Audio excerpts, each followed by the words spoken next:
bilang basbas sa inyong pamilya. Antonio, wala akong swerte sa Diyos. Pinagpala rin tayo. Kasi nga po may swerte, may malas. Wala akong malas. Biniles mo tayo ng Lord na dapat salita. Hindi naman kayo nataya sa loob. Kaya walang swerte, walang malas. Kaya tayo mag-pray. Lord, thank you sa buhay mo ng pamilya.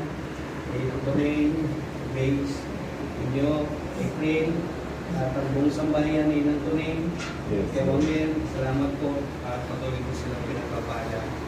O panalangin po namin, patuloy po silang magituto sa iyo ng totoo, tapat, at ang sa ganoon, ang patuloy na pagpapala ay maranasan nila hindi lamang sa kanila, maging sa magiging mga apo pa, Panginoon.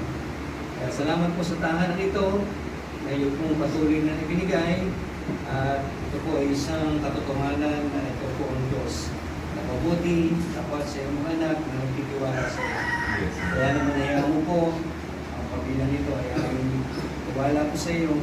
Matanong po sila sa araw-araw, samahan, paunahan, at pagpalain pa, Panginoon. Sabay po ng paghahagis ng pera, isang simbolo po sa aming kapanahonan ng tuloy-tuloy na pagpapala. Alam naman namin po, Panginoon, ang lahat ng bagay dahil sa iyo.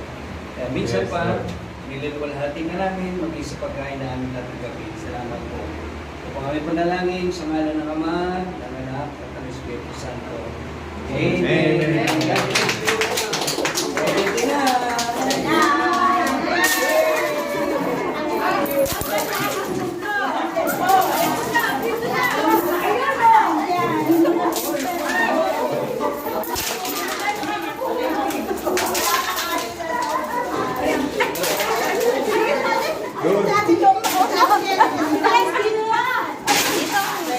Para mataot.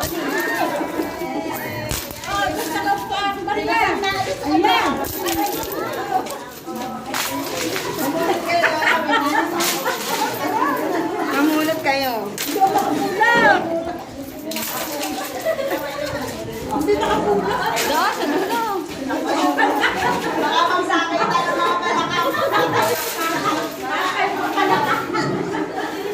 Sige, dito.